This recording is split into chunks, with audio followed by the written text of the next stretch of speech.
Everyone always asks, what is the most effective sales structure? A 1-call close or a 2-call close? Now, if we look at the two, if we have a 2-call close, it's very simple, right? You have a discovery call and some sort of game plan call, which is the actual closing call. In the discovery call, you dig into the prospect's pain, understand where they are right now, where they want to be specifically, what's actually been holding them back, what issues they're facing. You build pain with pain building questions, asking them, for example, why they actually want to do what they want to do. What happens if they don't get to that goal? What happens if they stay in the same position, how it is to be in the same position, etc., right? And we do this in the discovery section of the call. And then we tell them, okay, perfect, let's book in a second call where we can actually run you through what it looks like to work with us, what it looks like to solve your problem. I'm letting you guys know now, 2-call closes, they work, right? The great thing about 2-call closes is that you have a higher conversion on that closing call simply based on the fact that they're pre-nurtured. They're more acclimated to you. They know you more. Because the fact is, people buy from people they know, like, and trust.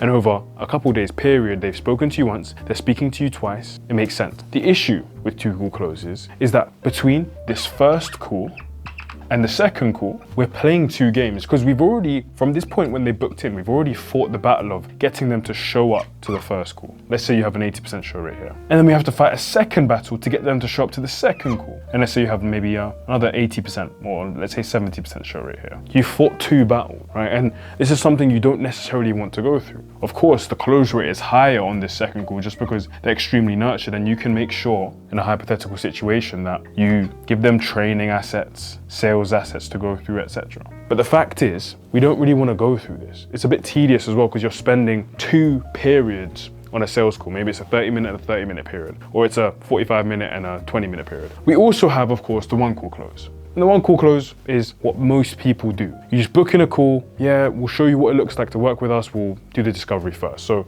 in this call, you do the discovery period, and then you go into the pitch, and then you close them. Pretty simple.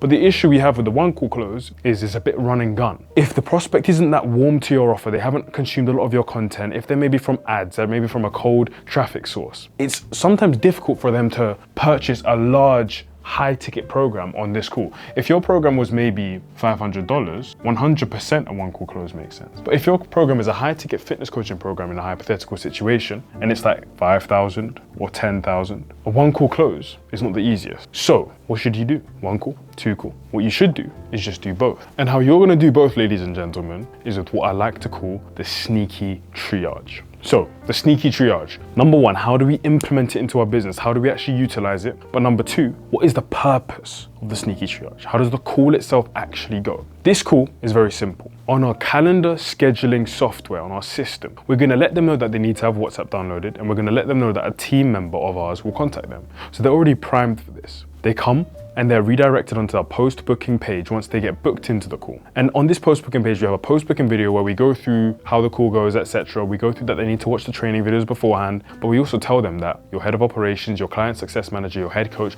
will reach out to them to prepare them for the call. So they know twice, we've let them know. So the second the call books in, we have our first call. We have, this is where they booked it in, this is the call. Let's say the call is on a Wednesday. Wednesday, this is when the call is, they booked in and it's Monday. Immediately they get a message on WhatsApp from, let's say, my name's Isaac, right? And we book in and we say, hey, Bob, Isaac here, the head of operations at, let's say, Alex's coaching program. Just here to confirm your call with Alex and to prepare you for the call. Is now a horrible time for a quick 5-minute call? Notice how I framed it. We didn't say, do you have a quick 5 minutes to prepare you for the call? We said, is now a horrible time? Is now a bad time for a quick 5-minute call? Most of the time they're gonna be like, no, it's not a bad time. Let's have this 5-minute call. But sometimes they may be like, speak to you in 2, 3, 4, 5 hours. We need to know simultaneous to us messaging this on WhatsApp or messaging this on SMS. On the platform that we book them in, whether that's Instagram, LinkedIn, we need to let them know from the coach's page, my head of operations just reached out to you, did you manage to get back? Okay, so they know it's legit. Now, we have this 5-minute call. We've shown how we can execute the 5-minute call and actually get them on this call. Because getting someone to show up for 1 call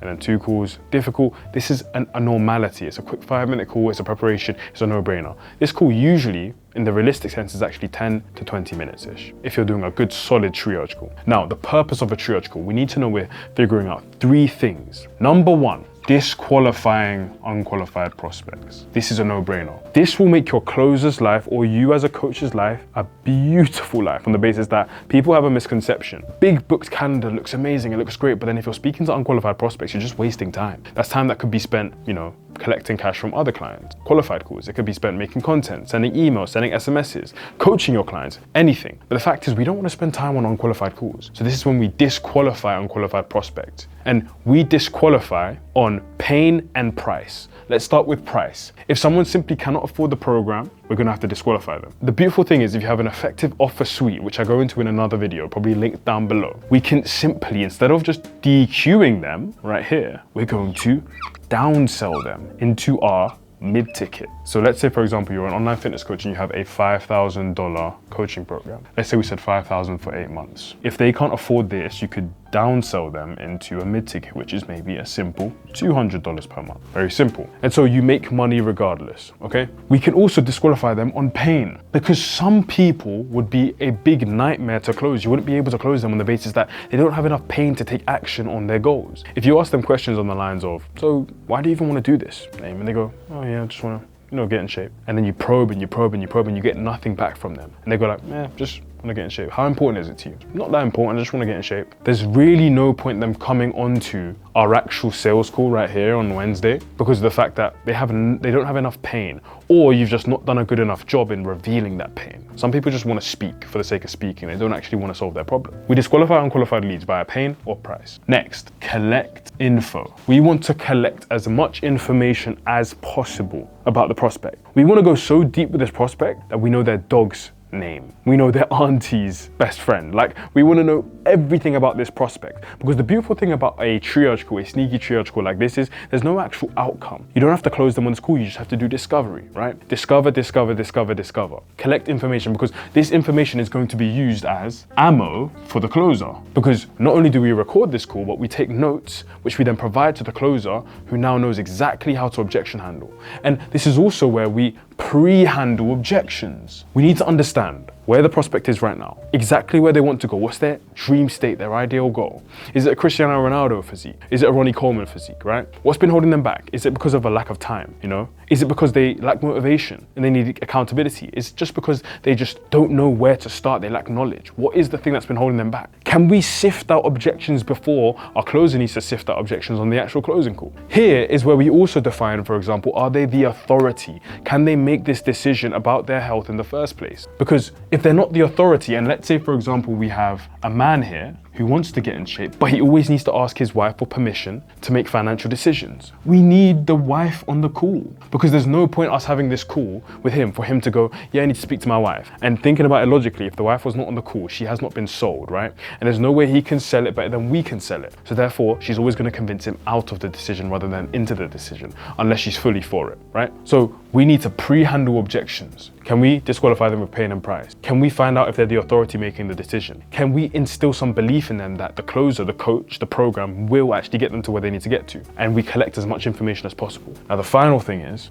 we guarantee that they show up. And this is done in many ways. Number one, this is done via making sure that they watch our sales assets. In another video about how to sell before the call, I speak about the exact sales asset you need to include in your sales process. So just watch that video or join the free school. It's specifically for online fitness and health coaches and all online coaches who want to scale up their business in 2025. And it has gems, videos upon videos upon videos just like this, with me dropping source that you can apply and make money with. So no brainer. We want to make sure they've, number one, watched the sales assets or are going to watch them before the call. This is a game changer. Number two, we tie them in. How do we tie them in? How do we make them commit? We make them do some sort of homework. And this is applicable to all niches, not just fitness coaching or online coaching. For a fitness coach, you'd get them to send their physique photos before the call. Why? Because we've not only tied them into a process where they have to literally take off their shirt, go in the mirror, take a photo of themselves, which they probably haven't done in a long time if they're out of shape.